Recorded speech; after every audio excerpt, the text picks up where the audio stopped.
नमस्कार दोस्तों, भारत एक सोच देख रहे हैं आप। दोस्तों, क्या केंद्र की मोदी सरकार गिरने वाली है? क्या बीजेपी के सहयोगी दल अलग होने वाले हैं? रामगोपाल यादव ने ऐसा क्या कहा जिसकी वजह से ऐसी चर्चाएं और तेज हो गई हैं? क्या चंद्रबाबू नायडू और नीतीश कुमार कोई बड़ा खेल करने वाले हैं? दोस्तों, केंद्र में एनडीए की सरकार बनी और इस बार तस्वीर पूरी तरह से बदलती दिखाई दे रही है। जब से सरकार बनी है तब से यह कहा जा रहा है कि बीजेपी के सहयोगी दल बीजेपी का साथ क्या पूरे 5 साल दे पाएंगे? क्या जितना आसान सरकार चलाना सामने से दिख रहा है, क्या पर्दे के पीछे भी ठीक बिल्कुल वैसा ही है? कुल मिलाकर दोस्तों, मोदी सरकार बैसाखियों पर टिकी हुई सरकार है, जिसकी ओर कई बार अखिलेश यादव भी इशारा कर चुके हैं। और अब इसी कड़ी में रामगोपाल यादव ने भी मीडिया में खुलकर अपनी बात कह दी है। रामगोपाल यादव ने बड़ा दावा कर दिया है दोस्तों कि मोदी सरकार खतरे में है।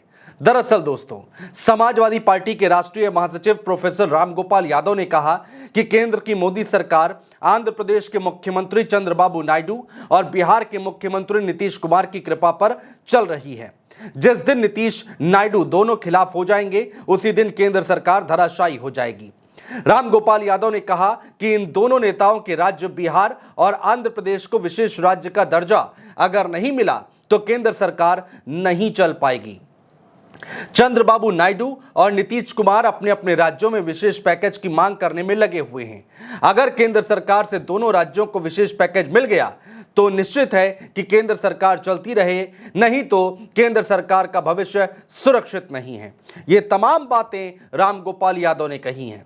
दरअसल दोस्तों, आंध्र प्रदेश और बिहार राज्य के नेता काफी पहले से स्पेशल पैकेज की मांग करते आए हैं और यही मुद्दा सरकार के गले की फांस बनता जा रहा है। नीतीश कुमार कितने बड़े पलटीबाज हैं दोस्तों, ये हम सबको पता है। वहीं चंद्रबाबू नायडू की बात करें तो उन्होंने दिल्ली में नरेंद्र मोदी से मुलाकात की है और सुनने में यह आ रहा है कि नायडू ने अपनी लिस्ट सरकार को सौंप दी है। अब बारी है नीतीश कुमार की, जो कि जल्द ही अपनी डिमांड लिस्ट सरकार को सौंप सकते हैं। अगर तो सरकार ने इनकी डिमांड मान ली तो ऑल इज वेल है, नहीं तो दिल्ली में हलचल तेज हो जाएगी। वहीं विपक्ष भी घात लगाकर इन सभी मुद्दों पर नजर गड़ाए हुए है। देश के राजनीतिक पंडित भी इस ओर इशारा कर रहे हैं। वहीं दोस्तों, देश के वरिष्ठ पत्रकार हैं केपी मलिक जी, जिन्होंने एक ट्वीट किया था और उस ट्वीट में दिल्ली में चल रहे पूरे गुड़ा गणित को समझाने की कोशिश की है। केपी मलिक साहब ट्वीट में लिखते हैं, बिग ब्रेकिंग। जी हां, उन्होंने अपने ट्वीट की शुरुआत की बिग ब्रेकिंग से। चंद्रबाबू नायडू ने बजट से पहले पीएम मोदी से मुलाकात करके आंध्र प्रदेश के लिए विशेष वित्तीय पैकेज के बहाने मोटा बिल थमा दिया है। इस बिल को देखकर मोदी शाह सिर पकड़कर बैठ गए हैं, क्योंकि अगर बिल भरते हैं तो खजाना खाली और नहीं भरते हैं तो कुर्सी खाली।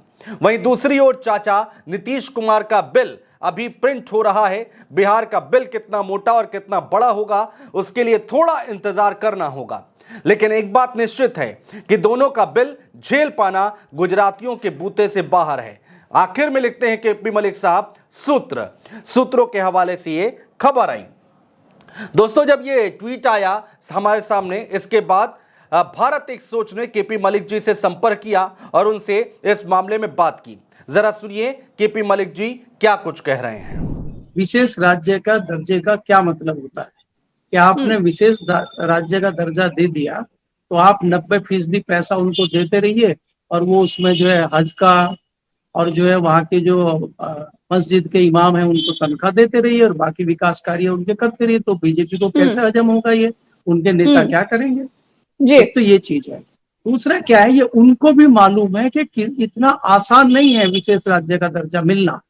तो इसलिए आपके यहाँ कहावत है कई उत्तर प्रदेश में कि अगर हमें बंदूक का लाइसेंस चाहिए तो हमें फिर वो राइफल का लाइसेंस के लिए अप्लाई करना पड़ता है, और अगर रिवॉल्वर का चाहिए तो बंदूक का करना पड़ता है, तब रिवॉल्वर का मिलता है। तो उन्होंने क्या किया है कि राइफल का लाइसेंस अप्लाई कर दिया है तो उनको बंदूक का या उसका रिवॉल्वर का तो मिल ही जाएगा। तो उसमें क्या होगा कि विशेष राहत पैकेज इनको जरूर मिलेगा, और उसके दो कारण हैं। क्योंकि आपको पता है कि आंध्र प्रदेश में उनको अपनी नई राजधानी बनानी है और कई सारी ऐसी योजनाएं हैं जो पिछली चंद्रबाबू नायडू की गवर्नमेंट में शुरू की थी और बाद की जो गवर्नमेंट आई उन्होंने उसको बंद कर दिया उन योजनाओं को। और आज की डेट में आंध्र प्रदेश की स्थिति फाइनेंशियली बहुत ज्यादा खराब है। आंध्र प्रदेश आज दिवालिया है।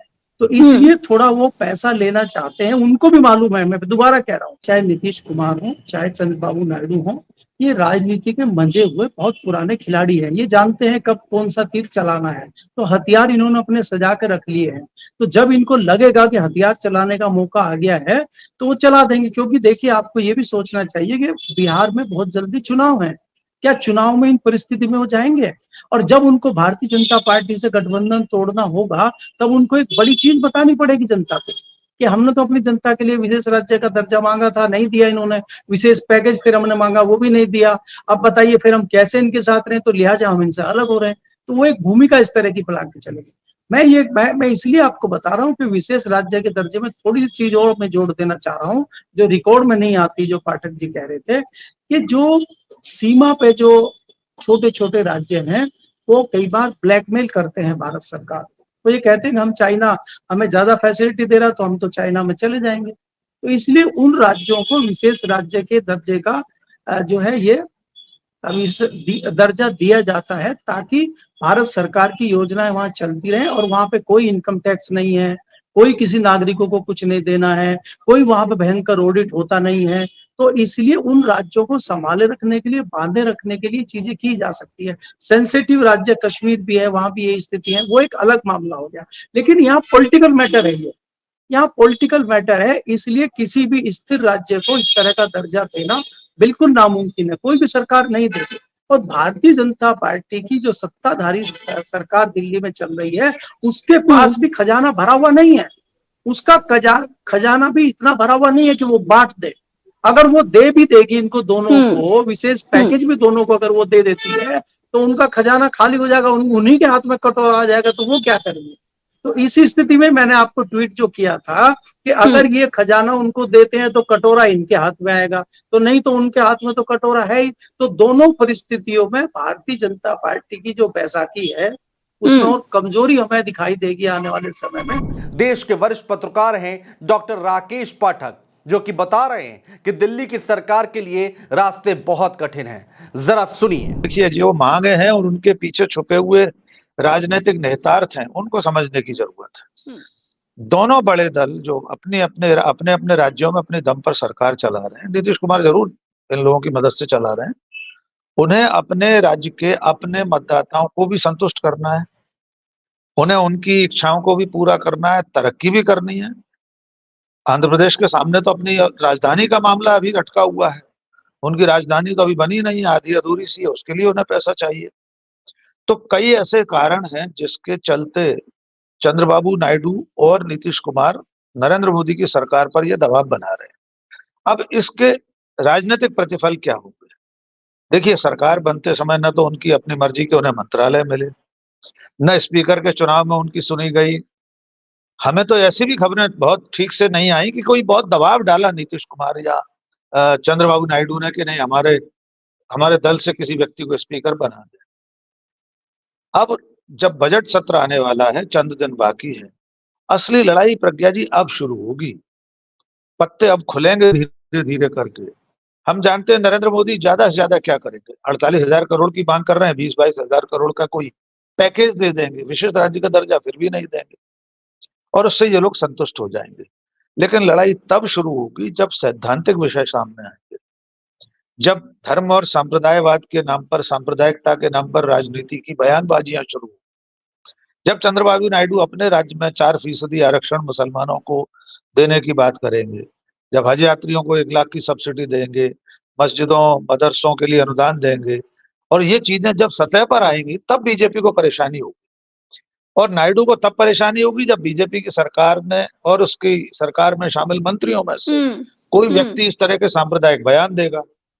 इसी तरह नीतीश कुमार की आफत आने वाली है। वे जनगणना की बात करेंगे, जाति आधारित, वे अग्निवीर की बात करेंगे, वे और ऐसे तमाम मुद्दों पर बात करेंगे सरकार से, जिन्हें पूरा करना मोदी सरकार के लिए आसान नहीं होगा। अगर उनकी बातों को मानती है तो उसे बैकफुट पर जाना पड़ेगा, क्योंकि बीजेपी तो जातिगत जनगणना के खिलाफ बोलती रही है। नीतीश कुमार तो वो मुख्यमंत्री हैं इस देश के, पहले वे मुख्यमंत्री हैं जिन्होंने जातिगत जनगणना के आंकड़े जारी किए थे। वे कैसे इससे पीछे हट जाएंगे? बीजेपी के साथ भले बने रहें, लेकिन अपने सैद्धांतिक मुद्दों से उनके लिए बैक ट्रैक करना आसान नहीं होगा। और वही स्थिति बीजेपी और मोदी की होगी, उनके लिए भी आसान नहीं होगा कि इनकी सारी बातें मानते जाएं और अपने वोट बैंक को असंतुष्ट या नाराज करें। उनकी सारी बातें मानेंगे तो इनका वोट बैंक भी तो नाराज होगा, नरेंद्र मोदी और बीजेपी का। तो ये आफतें अभी शुरू होने वाली हैं। 22-23 जुलाई का इंतजार तो कीजिए। सुना दोस्तों आपने, अंदाजा लगा सकते हैं कि बैसाखियों पर चल रही मोदी सरकार के लिए आने वाले दिन कांटों भरे साबित हो सकते हैं। एक तरफ चंद्रबाबू नायडू हैं तो दूसरी ओर नीतीश कुमार हैं। रामगोपाल यादव ने भी खुलकर इन दोनों नेताओं के बारे में कहना शुरू कर दिया है। दोस्तों, अगर भारतीय जनता पार्टी इन दोनों नेताओं को साध नहीं पाती है तो एक बार फिर से देश की राजनीति में भूचाल आ सकता है। बहुत शुक्रिया दोस्तों।